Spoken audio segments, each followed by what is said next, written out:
because what I know for myself and what I know for every athlete that I've ever worked with is that when you're excellent off the field, you're excellent on the field. Yeah. And when you can separate your identity from the athlete that you play or the sport that you play, it puts you in a position to play that sport so much better. And This is the Mental Mettle Podcast, where we explore how to forge mental toughness and resilience in every aspect of life. Welcome, I'm your host, Coach Matt Thomann. I'm an ICF certified professional coach with a background as a teacher, basketball coach, and athletic director. But my journey took a dramatic turn in 2020 when I survived both cancer and a stroke.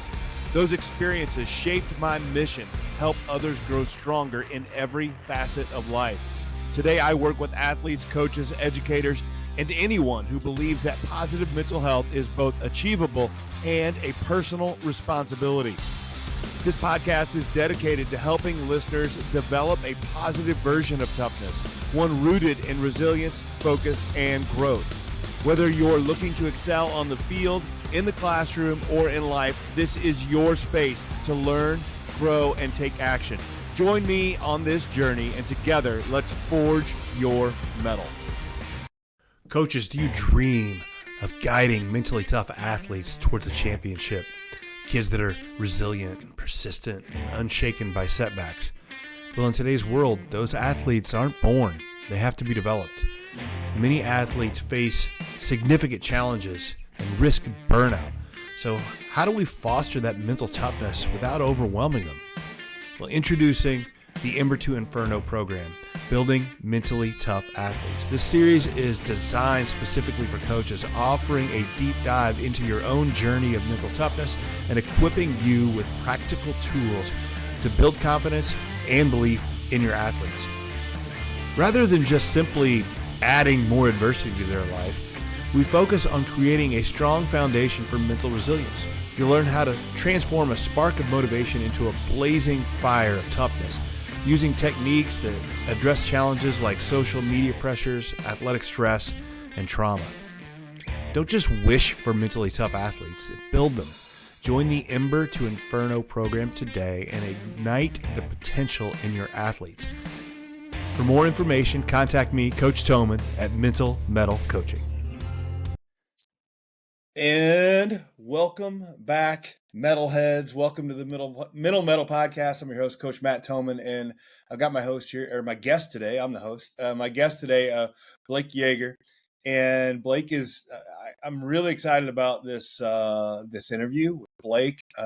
As I was telling him, and those of you that pay attention, it's the month of February, part of the monthly Mettle Challenge. I'm going to do something different every month in a way to what I call forge my mettle, which is my way of saying create mental toughness. And my goal here in February is to use faith as a tool to develop mental toughness. And I don't want to cheapen faith in any way, shape, or form. But I think that sometimes we get the idea that, hey, I should pray and I should read my Bible because that's what I'm supposed to do as a good Christian. That's what I'm supposed to do. And it's all about supposed to. And I think that what I'm trying to do is help people understand and help myself understand that spending time in the Word and spending time in prayer are ways to make yourself more resilient, make yourself tougher, make yourself happier. And so that's something I'm doing. I'm increasing the time I spend every day in the Word, increasing the time I'm spending in prayer, and with the hopes that it's going to help change my life better than, I was already doing it before, but I'm like, I want to get more of that and get some of those benefits from it. So to have Blake on, because this is what we're going to talk about, I'm really excited about this interview. It's just a perfect fit. So, Blake, I'm excited to have you on. Thanks for being on the show. Yeah, man, I'm honored to be here. Yeah, once I heard about what you're doing, I was really excited about it, and yeah, man, just glad to be on with you today. Yeah, so let's get into first I want to ask a question that has nothing to do with what I just mentioned before. But you told me that you have 16 siblings. Yeah. That's usually the kicker for a lot of people. So yeah, I'm the oldest of 16. I my mom and dad, great family growing up. Really just blessed to be able to have them in my life. But from a young age, my mom, she wrote a paper in high school about orphanages in China. And if you know anything about that, you'll quickly realize that that's a pretty like disenfranchised population. People that are in that life. And so my mom, her heart broke for that. And so one of the things when they got married was that she wanted to adopt eventually. And so um, yeah, my mom we brought home my first sister from China, Miley, when I was in fifth grade, and then pretty much every year I brought home another sibling up until about 4 years ago, 4 or 5 years ago when we. So I have 11 that are adopted from China, three that are adopted from Colombia, and then there's three of us that are biological, so 17 total. Yeah. I like. And what's the young? What's the? So you're the oldest. What's the Yep. youngest Yep. now? So I'm 28. My youngest sister is 11. So quite the Okay. range. Yeah. Yeah. I mean, that's amazing. Like when you guys show up together for when everybody's there for Thanksgiving, and like you guys, like you want to talk Yeah. about game night. Like you're playing Man. game night. Oh yeah, yeah. And the thing about me too is like, we'll get into this, but I being an athlete, like I'm so competitive, like in everything. And so it's definitely rubbed off on some of my younger siblings. We'll do simple things like my brother and I will go outside and throw the football and try to see who can hit the tree from the farthest, and Oh, yeah, just things like that. So everything's a competition, but it's all fun, man. It's never a dull yeah, moment. It's always fun to go home and be with them. yeah. And you mentioned that you're an athlete, but from your bio, that didn't start. Did that start not till later? You didn't at least start football until later. Yeah, so I mean, I played football like growing up as a kid. That kind of gets into my story. So I really kind of had like a challenging, like middle school going through high school. I was diagnosed with type 1 diabetes when I was in eighth grade, and that just brought on a lot of like identity issues, a lot of depression. And so going into my freshman year of high school, I got a concussion early on and just kind of like stepped away from football. And so here I am, really struggling with a lot of drugs, a lot of alcohol. I was just getting into the street, breaking into cars, just, I mean, some crazy stuff, man. And I really started struggling with like depression pretty heavy, and attempted suicide my first time my freshman year of high school, and then again my sophomore year of high school. And so after that second suicide attempt, kind of seeing the effect that it had on my mom and dad especially, I wanted to make some sort of change, but I didn't have like the tools at the time to be able to make that change. And so the only thing that I knew, like being a natural competitor, was to get involved in sports. And so I jumped back into football. And that my junior year of high school is really when I started playing football, getting really involved in it. And then that really kind of set me on the trajectory that got me to be involved with athletics and ministry the way that I am today. But yeah, I mean, I think that's it's a little bit of cliche, but it's a cliche, but it's true that like how important athletics and Man, organized our athletics are yeah, for a lot of young people. it's Like, true, man. Yeah. I mean, it's a lot when we're not kidding when we talk about for some kids, it is a lifesaver. Yeah. It really like I think that I'm passionate about that statement there because it genuinely saved my life. Now I think that football later on in my life, there was challenges with it just in general. But if I wouldn't have started playing football, I don't know that I'd be here. So it really got me out of a lot of trouble. Still was doing stupid stuff on the weekends, but I didn't have as much time to do stupid stuff during the Well, week. I mean, I think that's a big part of it, right? Like a Yeah, lot of times yeah, it's just yeah. Now now hold on here. You went from never playing to playing your first year as a junior, and then how long before you're an All-American? yeah. So there's two major All American routes in high school. So you have the Under Armour All American and then the Army All American. And so I was like the third major, which is it's called Offense Defense All American. So that actually happened after my junior year.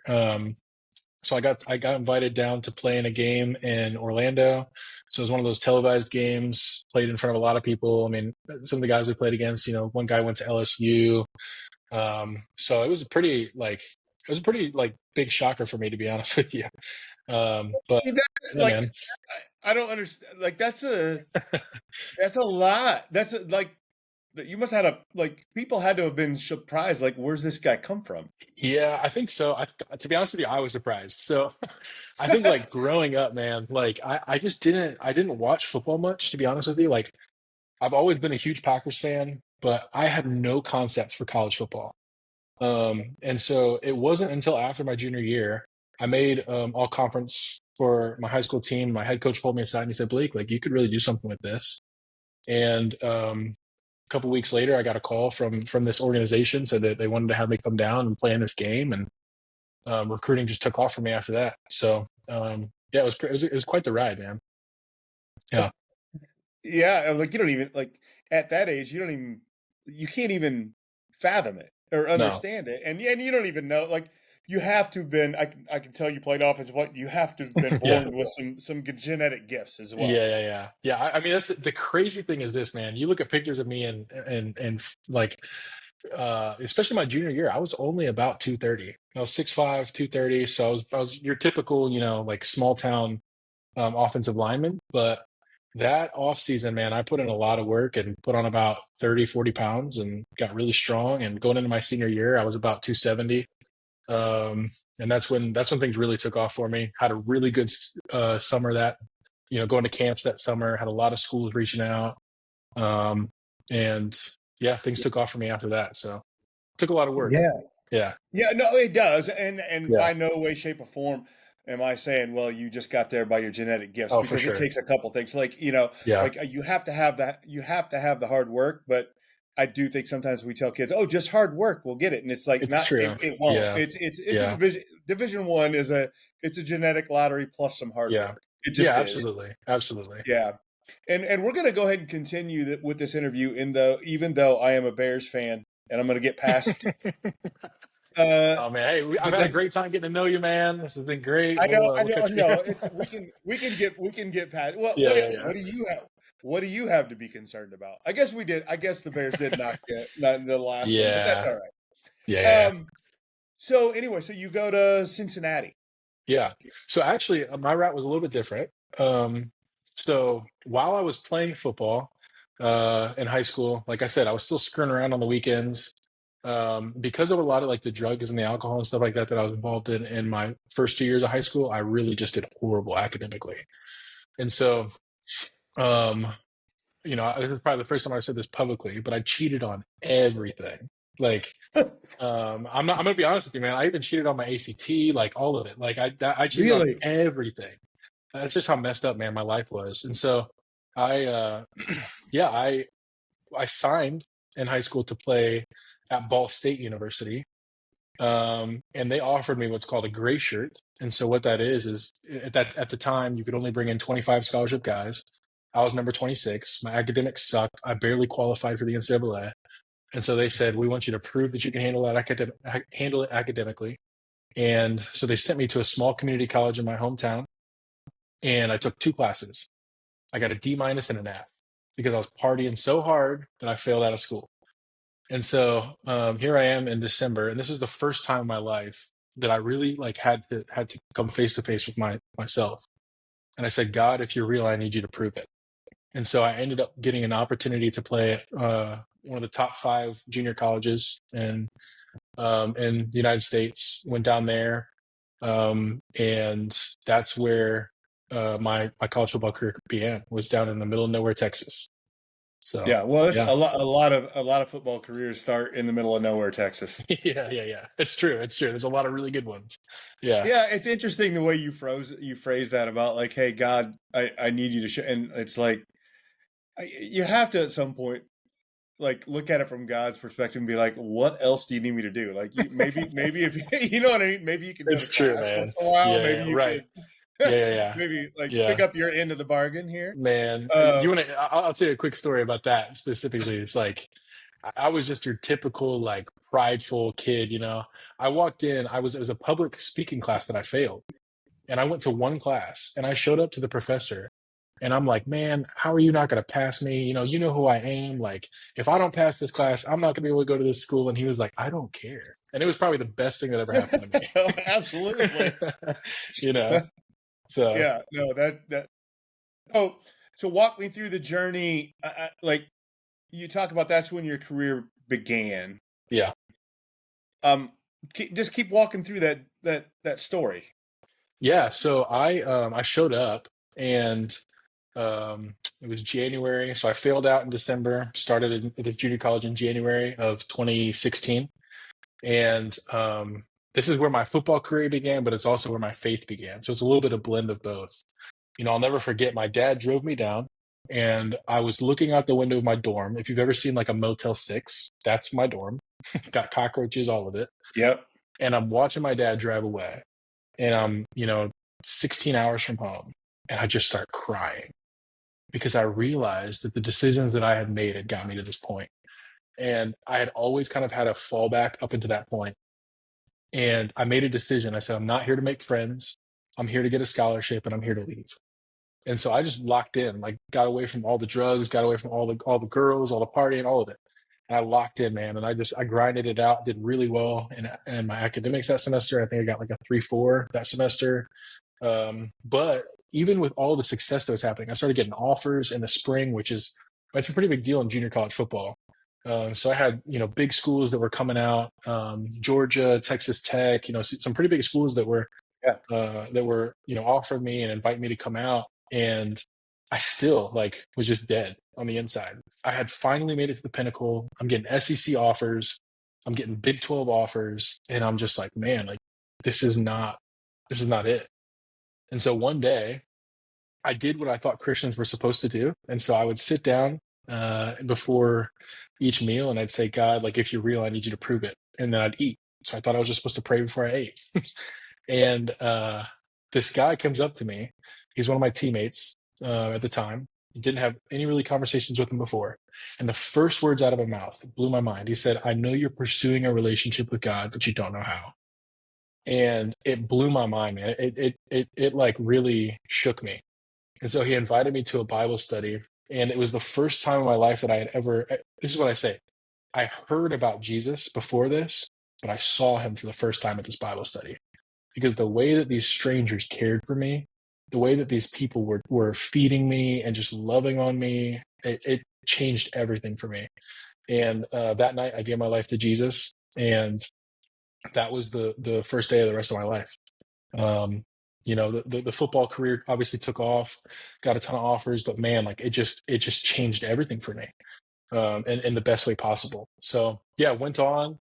I actually ended up transferring from that school to another junior college in Iowa, where I played this season. There was just a little bit of drama that happened with my team, and so yeah, scholarships just kept coming in. I ended up having a really great, junior college career and signed to play at the University of Cincinnati in December of 2016. And then in the spring of 2017, started my career there. Yeah, I think it's noticeable, or it's notable there that you, again, your prayer to say, God, just show me if you're there, is Yeah. I think, as you grow in your Christian life and your faith, you understand that that's we shouldn't ask ultimatums of God, Hmm. and that. But when you don't know that, it still proves that if you just show the desire, Yeah. even as ill, conceived the idea is, Yeah. he will hear that and help you out where you are. You don't have to Yeah. be perfect at it. Sometimes you just got to ask for help, That's right? it. Yeah. I think that's the thing. I Yeah. use this analogy a lot with athletes that I work with today. That athlete mindset is so based on performance, performance, Yeah. performance. And it gets us so far, but in our faith, it gets us nowhere. Um, and so what I tell people is, I'll use the analogy. How foolish would it be, Matt, if I told you, go get in the shower, but right before you got in the shower, you cleaned yourself up and then got in the shower, right? Because the purpose of that shower is to clean you. Yeah. And so what we try to do is we try to clean ourselves up. We try to make ourselves perfect, like you said. But the truth is there's only one thing that can do that for us. And it's just Hmm. by trusting that the shower can do it. It's by trusting that a relationship with God can actually help us. And so I actually just talked to an athlete today and was just telling him that and just trying to help him understand, man, I want you to do well. I want you to be excellent on the track, but I want you to be excellent in your faith first, you know? Mhm. So yeah. Yeah. So, well, the story's going well. Let's keep going. At Cincinnati? Yeah. Like, yeah. Yeah. So Cincinnati actually, unfortunately, it didn't turn out the way that I thought. It's funny I how got things there, rarely yeah. do, right? Yeah, man. Yeah. And you know, there were some coaches on that staff that I had a really hard time with. There's a couple other coaches that I had a really great experience with, and so I'm not going to like name who was who because I don't think that's fair No, to them. But man, overall, my time at Cincinnati was really good. It was just very humbling. Um, you know, I walked in. The Essentially what happened was the coaching staff, right when I signed, got fired, and so I'm coming into a situation where I'm choosing between going to West Virginia, going to Cincinnati, going to Baylor, or Texas State. And I met Luke Fickle in Columbus on the way back, and really just strong leader. And I could just tell right away, like he's a winner that's going to breed other winners. And so I'm walking into a situation in Cincinnati where the previous year we went 4-8, and there wasn't a lot of promise of success there. And so from the ground, like from the jump, it was just hard work, man. Like I still to this day will never forget my first week there. It's sub-zero temperatures, and we're outside. We're not allowed to wear gloves. We're in shorts, and we're crawling around in the snow. We're rolling around in mud. I mean, just some crazy stuff because they were just trying to get people to quit. Trying to establish new culture, and so I just loved it. It was just so much fun, but it was hard. And so yeah, that first year was really great. And then some stuff happened for me personally where I had a rift with a couple of my coaches, and just really never got the chance that I was promised there. And so I had to really face the reality of my situation. Going into my junior season, I had to make the choice: am I going to stick this out, or am I going to run? And I decided to stick it out. I had a great community there. I loved my team. I love that university. I really enjoyed a lot of the coaches on the staff. And so regardless of, me playing as much as I thought I was going to play or not, I played in a good amount of games, but I just didn't get what I wanted out of it. But it really it challenged me. It helped me to grow. And at the end of my junior season, I actually ended up taking a medical red shirt, or sorry, a medical disqualification, because things just got really dark for me at the end of my junior season. Going in, I was starting, and some things happened where I ended up not starting going into that season. So I got a little bit of time, but not as much as I thought, and just mentally couldn't handle it. And so, yeah, I ended up stepping away because at that point in my life, I was just starting to kind of touch the mental toughness journey, and it Mhm. wasn't there yet. And so I had to step away. Ended up doing that. And, through a process of kind of like self-reflection, still involved with the team, doing all that kind of stuff, really started to get on the journey of helping athletes that have experienced a lot of challenges, because every athlete, especially at the collegiate level, especially at the professional level, every athlete has a moment where they ask themselves the question, am I going to keep going? Yeah. And what I like to do now is to help people answer that question, not by telling them what to do, but giving them the tools on how to discover, how to do that well. And so my time at Cincinnati really, like, it was great. I don't have any like ill will towards any of it. I still go back to this day and love that campus, love my teammates, love my coaches. I just got to watch Marcus Freeman, coach in the national Yeah. Yeah. championship, and I mean that was awesome. So yeah, great experience, and it's really helped to lay the foundation for what I get to do now. Well, that's just what I was thinking and we're going to get into what you're doing now, but I feel like it is our whether it's a God plan or it's our pay or our listening to God's plan and pivoting when Mhm. we need to pivot. But when we have situations like that, like there's no doubt that your job now is so influenced by the experiences you had as a college athlete Yeah, that yeah, you wouldn't be as good at what you do right now if you'd have just played every game and everything would have gone well. 100%. Yeah, yeah. Yeah. Yeah. So What could you achieve if you had unshakable confidence? At Mental Mettle Coaching, I work with athletes, coaches, and professionals who are up for a challenge and ready to unlock their full potential. We offer individual coaching, group coaching, and professional development for schools and businesses. Whether you're looking to excel on the field, inspire your team, or thrive in your career, we'll give you the tools to face adversity head on and grow through every challenge. Don't wait to start living your life with confidence. Check the show notes for my contact information, and let's forge your mettle together.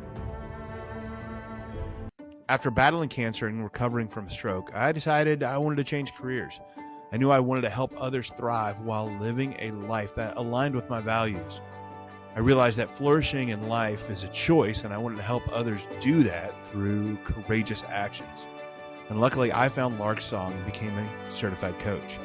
From certified professional coach training to cutting-edge well-being education and impactful workshops and community partnerships, Lark Song programs equip you with the skills and confidence to make a real difference in your life, your community, and beyond. But Lark Song isn't merely about education, and it isn't about changing careers necessarily. It's about transformation. It's about turning dreams into reality. Are you ready to accelerate your journey to a more fulfilled and flourishing life? Visit larksong.com today to learn more. A better future starts today. Well, let's get into, did I read this right? You are a team chaplain. Yeah. So I I get to mean, serve. the only Yeah. times I've heard chaplain is like with the Army, but I know it's, right? I Yeah. didn't know that teams have chaplains, and Yeah. I love that. I Yeah. want you to tell me more about that. Absolutely. Yeah. So that's actually a pretty common thing within, especially collegiate athletics and in the NFL. Not every team, but most teams, they have a chaplain, somebody that has either been around the team for a long time or somebody that gets to like just kind of come in and serve the spiritual needs of the team. And so, I've worked with NFL teams. I've worked with, obviously University of Cincinnati, different teams within there. But now I get to serve as our team chaplain at North Carolina Central University here in Durham, North Carolina. So I get to work with track and field athletes here. I work with football guys, work with, some other athletes within the athletic department. But yeah, I mean, I get to serve, go to practice, serve the team, and just kind of be there as a cheerleader, but also as a place where they can, come and really just talk to me about what's really going on. I think behind the curtain, especially at that level, what you'll see is it, like I said earlier, it's so based on performance. I was talking to one of our athletes recently after one of the meets, and he didn't run very well. His knee's been bothering him, and I just looked at him and I said, "Man, I want to help you get to a place where your last meet or your last attempt doesn't define who you are right now." Because what I know for myself and what I know for every athlete that I've ever worked with is that when you're excellent off the field, you're excellent on the field. And when you can separate your identity from the athlete that you play or the sport that you play, it puts you in a position to play that sport so much better. And so that's what I get to do. Not just here at Central, but with athletes all across. I've done it with athletes all across North America. So yeah, really, really love what I get to do now. Well, let's get into that a little bit on how because that is exactly the sort of thing I do. I don't Not everything I do is faith based. I'm a Christian. I'm faith based, but I Yeah. work with a lot of athletes, and that is a huge thing. Is like it's funny. The things we care the most about cause the most anxiety, and the more Mm, anxiety we have about it, the less successful we are at the things we love the most. Right. yeah. So it's like, oh, I'm a 100 meter runner, right? That's my Yeah. Yeah. favorite Yeah. thing. Right. So I put everything into that, but it also gives me the most anxiety. And then I can't run in the meet as fast as I can in practice because of that anxiety. Right. Yeah. Yeah. And it's Yeah. like, but then we have to go in, and I say we, like you and I have some similar jobs in saying, okay, we need to not, it's not that, but you almost have to care less about that sport to do better at it. Yeah. Yeah, it's But true. how do you go through that? How do you handle that? How do you attack that? Yeah. No, I think that's a great question. And it's a great observation. I mean, it seems so backwards, Mhm. but I've seen it across the board every single time when an athlete's able to see that they are not just as good as their last competition. They do so much better. And so I think that honestly, I'm a faith guy. This is what I get to do full time. I'm on staff with a church full time here in North Carolina, where all I do is serve college students, whether you're an athlete or a college student. And so my approach is based on faith. I think that's what helped me. That's what I've seen help countless athletes and students elsewhere. People who are making significant impact in the NFL, and other major sports arenas.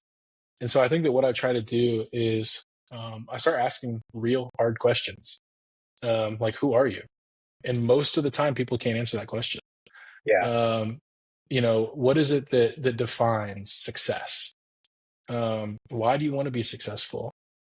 What is it that's gotten you to this point? And I think that when you start to ask those questions, what I've noticed about athletes specifically is nobody asks them those questions. Right. It's always, hey man, great game, great shot. And to be honest with you, Matt, like that drove me nuts when I was in college. Going to church on Sunday, and the first thing that people would ask me is, man, how did you play last night? And I was like, don't you care about me? Like, I don't want to be that guy, Yeah. Um, and it breaks Well, my I heart, think to see Yeah, that. I think that sometimes athletes like that. They do Yeah, like that yeah, because honestly, you get in the bright lights and you get yeah, all the glory and stuff like that. But then the issue is, as you mentioned, it hits everybody at some point where you're not the best yeah, and you aren't winning every game, and then you have no identity then, yeah, yeah, because then people quit talking to you, right? yeah. Yeah, And it's true. that's almost worse. That's almost worse. Yes, yeah, it definitely is. And I think the reason that I start with questions like that is because nobody's really confronting that side of the mind, especially with athletes. It's always, especially other than your coaches, and your coaches are doing it because you provide a paycheck for them. Yeah. So that's just the reality. Like nobody wants to say that, but the truth is the coaches have to pay their bills, and that's okay. I'm not saying it's a bad system, but what I am saying is that they have a motive of pushing you to be the best so that they can keep their job. And I have great relationship with my coaches, but that was just the truth. And so people like me getting to come in and ask questions about your soul, ask questions about your heart, I think really help people to realize that the ball is going to stop bouncing at some point. Whether you become a Hall of Famer or whether you never have your name announced in a stadium, the ball's going to stop. You're going to have to hang the cleats up. And what happens then? I mean, the suicide rate for athletes post competition is insane. It's so heartbreaking when you look at the numbers, and it's because what we do is we create an environment that's based completely off of performance. And the reality is once the camera's not on you anymore, what do? Who am I? Asking those questions. And so I really try to start there, and I try to to help our athletes and help students understand that the only thing in the world, think about this, you know, like if you want your podcast to grow, you have to do the work for that. If you want your business to grow, you have to do the work for that. If you want to have good grades, if you want to graduate, you have to do the work. You see, the good news about Jesus is that it's the only thing in the existence where the work has already been done for you. Mhm. And that's so hard for us to get as athletes. It is. It It is. doesn't make sense. It's taken me years, and I was just talking to a guy today. I was like, it's something I have to think about literally every day. Um, but it's the best news because just to get into the Bible, right? Like the Bible says that the wages of sin is death, and that's the truth. Like when I sin, what I experience is death. But what it also says is that the free gift of God is eternal life in Christ Jesus our Lord. And so if I can grasp that free gift, if I can start to live with Jesus, and I can start to really experience that I want to be great, I want to be excellent, but I can do it in such a way that my identity is not attached to it, I'll be excellent far greater than I ever could have touched before. And so that's what I get to do. I help train athletes to work through that.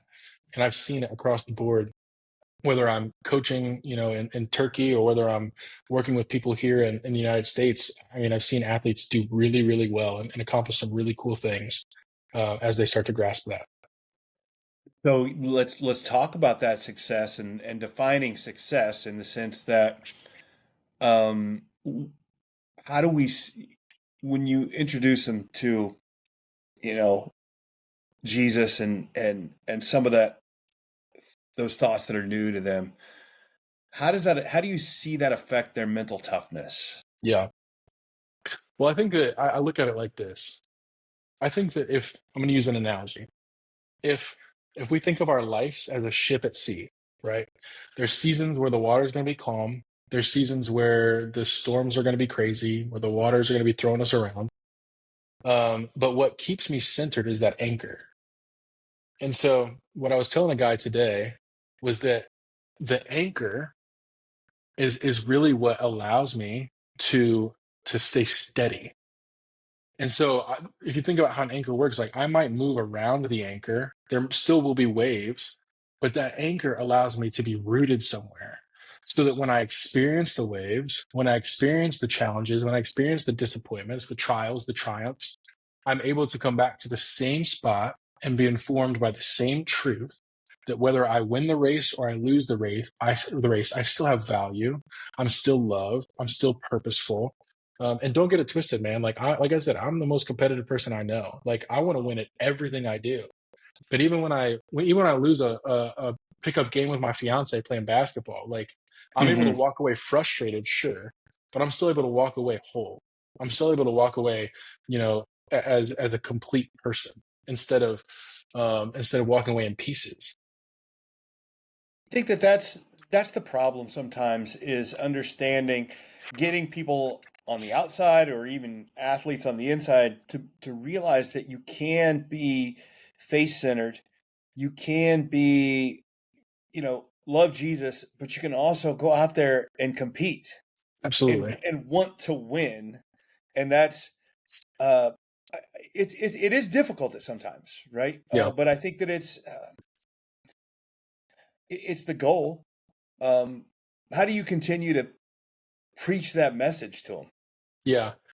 Jesus is a winner. He's not a loser. And so if I want to be like Jesus, I'm going to be a winner. Yeah, And I'm not defined by my wins, but I'm going to be a right. winner. I'm Well, going to chase excellence. I think So that redefining the words winning and losing as well, because they're yeah, neither one of them are final, really, from the correct. terms of athletics, right? Yeah. Yeah. I think, yeah, especially, and you look at the way that Jesus won, he won in humility. I mean, think Mhm. about this for a moment. Like we say this all the time, like, Jesus died on the cross for your sins. No, what actually happened, I'm going to get graphic. What actually happened was he was whipped to the point where his rib cage was showing. He was completely naked. People were spitting on him. The same people that welcomed him as a king were now spitting on him as he's, walking up a hill to be crucified. He left heaven to come save me. He's, I mean, I just imagine him on that cross dying. And you know what it says in Hebrews 12? It says, for the joy that was set before him, he endured the cross. And Mhm. so from my perspective, that looks like an L. But what it says is, for the joy that was set before him, he endured the cross. What the joy that was set before him was a relationship with me. And so Yeah. through humility, through laying his own life down and serving the greater, creation, he was able to win. And so that's the message that I preach, is that through serving the greater team, whether you're a team sport or individual, winning is not necessarily, yes, I don't want to go to a track meet and watch my athletes fail. No. I want to see these guys, set PRs. I want to see these guys, go to conference and win conference. And that's what I'm pushing them to do. But at the same time, you can't expect to do that every time. And so when I come into it thinking, what is winning really? Um, you just have to reframe it with that mind that yes, Jesus is a winner, but the way that he won was very unique and very powerful. And so that's the way that I want to win, is through humility, through service, and yes, through competition. Um, But if I lose, if I don't do well, that doesn't change the goal. That doesn't change the outcome even. Um, it's just something to learn from that we keep going.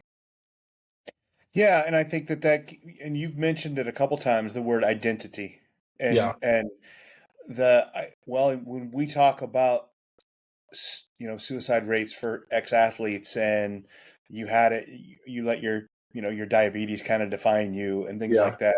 When we have things, earthly things define us, yeah, um, and that becomes our identity, and that either goes away or becomes something we don't want.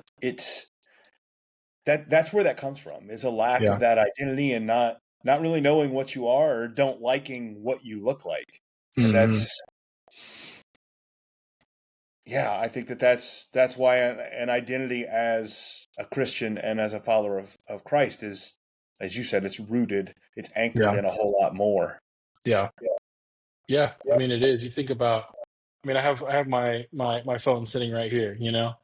Um, if I was going to use my phone as a paperweight, that'd be foolish because it wasn't designed to do that. Yeah. It was designed by Steve Jobs to make phone calls and to make my life easier, right? If I never charged it and I just used it as a paperweight, you'd be like, dude, what are you doing? You spent $1,200 for a paperweight. Um, but I allow the creator of this device to inform its purpose. And it's the same thing for us with Jesus, is that when I allow the creator of my life to inform my purpose, I'm able to go from being a paperweight to being able to make to be able to being productive, from being a paperweight to actually making a difference, whether I'm a Division I athlete or playing in the NFL, or whether I am a doctor, or whether I work at the grocery store. Like when I'm walking in my purpose, that's why I'm so focused on identity, is because I think it's the key to really us walking out our relationship with God the way that it was meant to be walked out. When you mentioned that about people having different jobs and different things, it's not just athletics.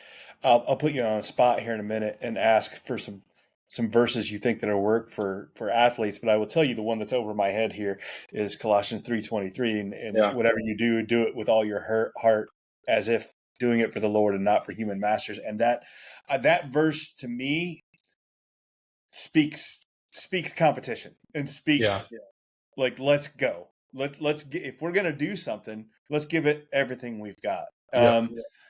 Because when I was coaching, when I was playing, the games you don't feel good about are the games you don't give everything you've got, and that isn't 100%. always whether or not you win or lose. Hmm. It's the ones you didn't give it everything you had, and Yeah. to me, that's what it's about. And if I can, and it's even better if I can know that I'm giving it for everything I've got, but I'm not just doing it for me. I'm doing it to glorify God, and Yeah. to me, that's what keeps me going, right? And that's Yeah. what helps me do it. So I'm just curious, what any verses that you enjoy for athletes that anybody might like to hear. Yeah. I think the one that comes to mind, it's not Philippians 4:13, actually. I know that It's everybody has fun. that one. Well, that was one of the most misconstrued Oh verses man, it ever, drives me because I nuts. think that Oh my gosh. yeah, good, because young athletes assume that, well, if I follow Christ, I'm going to make the NBA. I'm like, No, that's not what it no, says. Now the no. problem is that Steph Curry puts it on his shoes and he makes Right. about every Yeah. shot, and you're Yeah. right, but so but no, Yeah. I'm glad. No Yeah. Yeah. offense to Yeah. anybody who likes No, not at all. No, Philippians not at all. 4:13. It's a great verse, but It's a great verse. I'm glad that you've got another Yeah. verse. Yeah. I won't go into it, but I'll just say this: read it in context. That's where you'll actually find Yeah, the true. exactly. But I Yeah. think for me, it's in Romans 8. I found this to be not just a verse that's inspired me to be like great in the things that I do, but also just my personal life, overcoming sin, like really growing in my relationship with the Lord.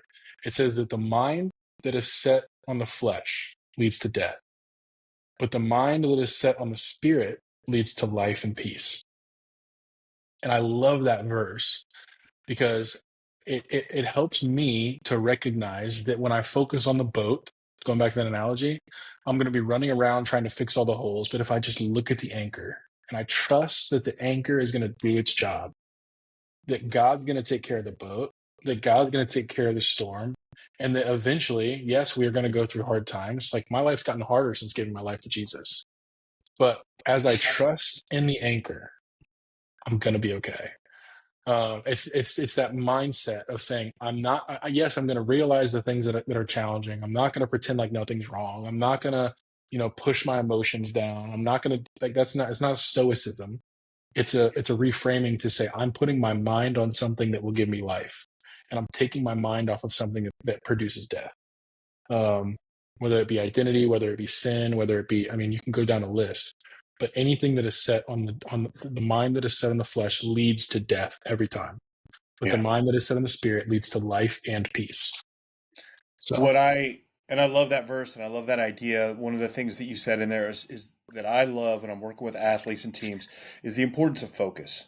yeah, Because if you were talking about focusing on the anchor and having that focus, the importance of focus, because if I can focus on Jesus, and not every athlete does that. Some people, no, right?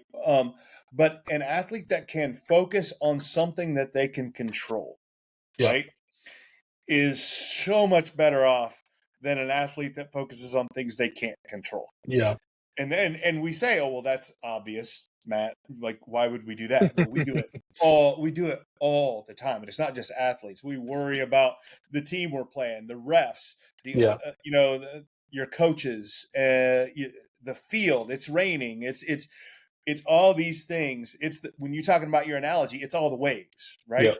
If you focus on the waves, you're going to talk. All you're going to think about is, it's really 100%. rocky out here, right? Yeah, But if you can learn to focus on something controllable, and it's even better if you can focus on my faith in Jesus yeah, and faith in Christ, that's not going anywhere, and that's right. It gives you a focus yeah, to let you perform at your best. I think that's what it is, right? Because when I yeah, was talking earlier about the anxiety, as you're like, if you're so worried about your form and your technique and doing everything, it doesn't go well. But yeah, if you are focused on something other than that in the time that you need it, yeah, it's just automatic, and it kind of 100%.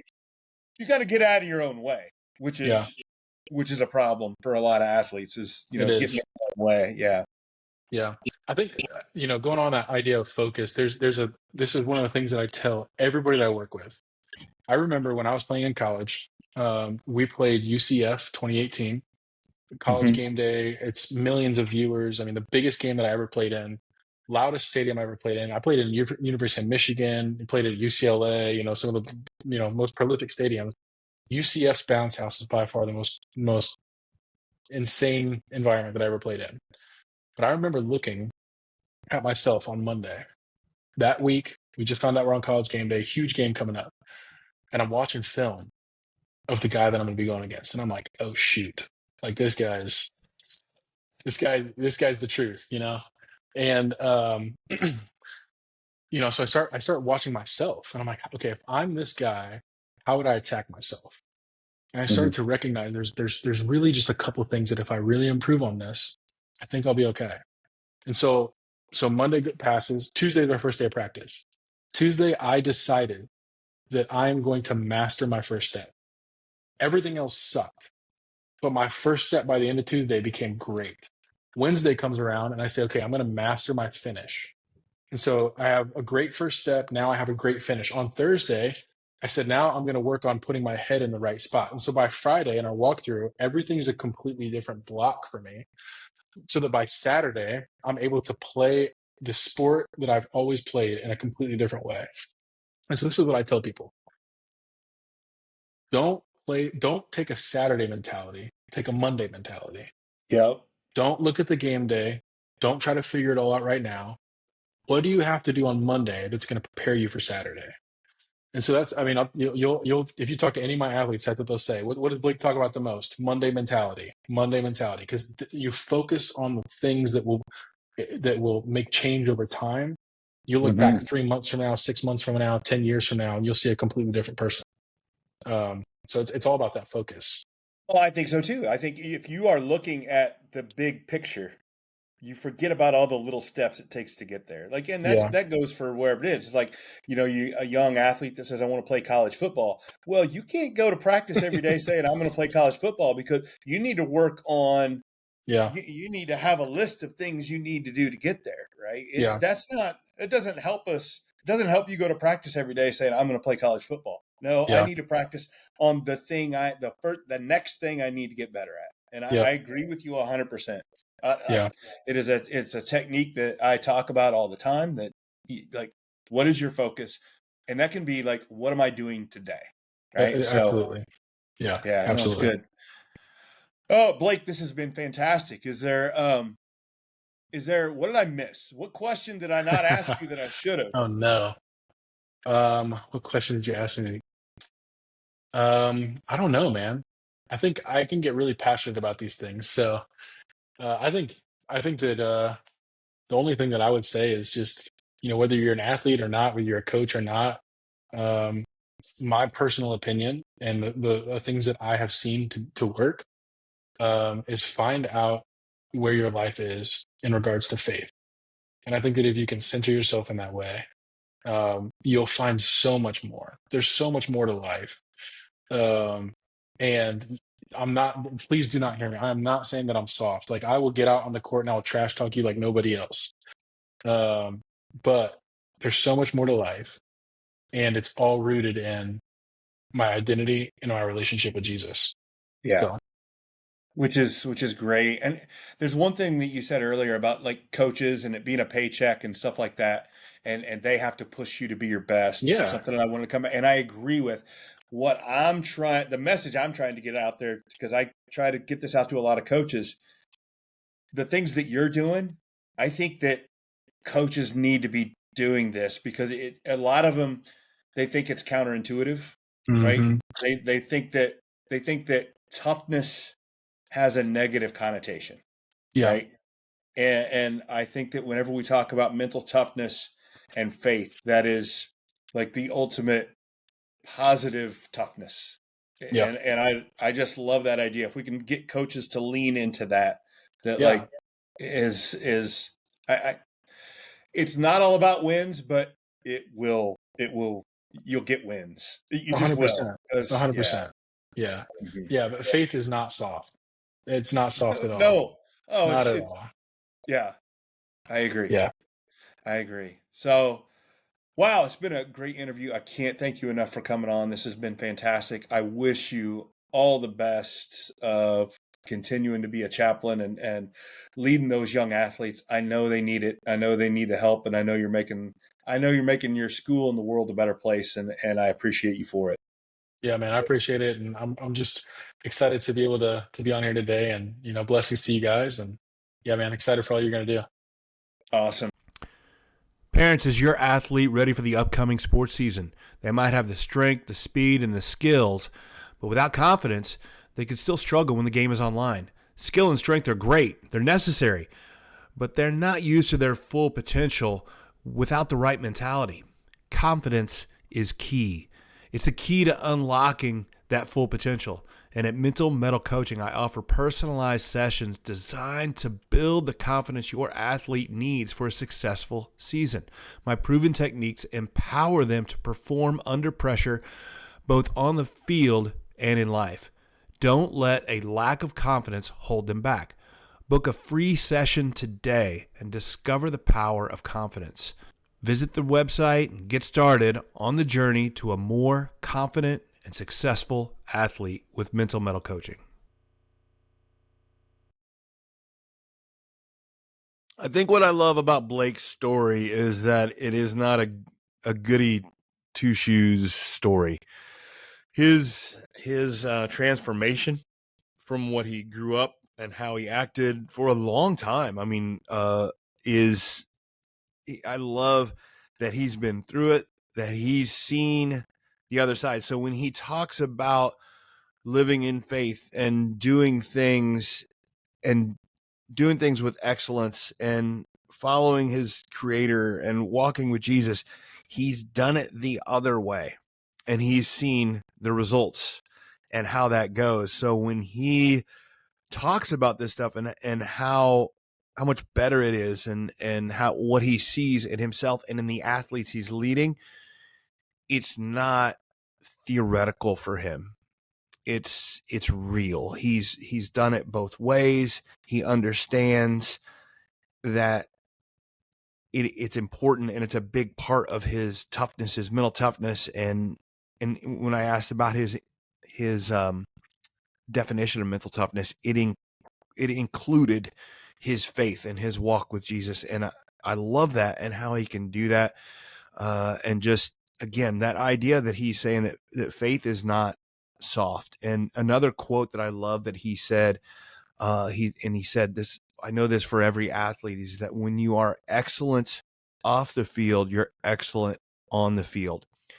And I think that faith gives us some of the discipline. When he's talking about faith not being safe, not being soft, it's a discipline in order to get up, spend time in the Word, spend time in prayer, live in a way that Christ wanted you to live.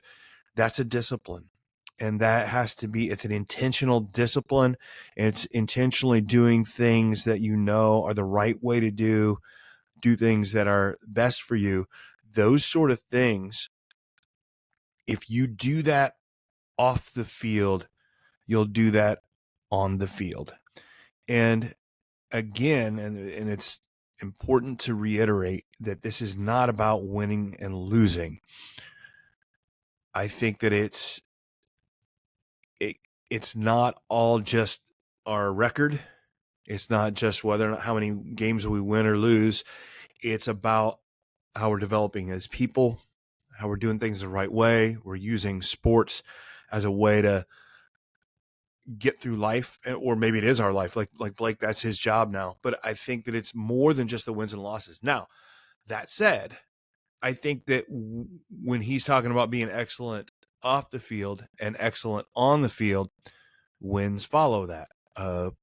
It's not everything, but if you are being disciplined, if you're being excellent, those sort of things carry over onto the field. And it's great to hear somebody talk like this and be able to say it and tell his story and just his story. It's so applicable for so many athletes. And I just know that God is doing great things through Blake, and they're very lucky to have him where he's at. And I'm excited about the ministry he's doing, the job he's doing. It's really, really good stuff. So, so if, again, at the end of this episode, you get done and you haven't listened, if this first thing, if you know Blake and you catch this and you want to hear more, go back and catch some other episodes. Last week's was where I kind of outlined my idea of faith as the mental health tactic that I'm practicing in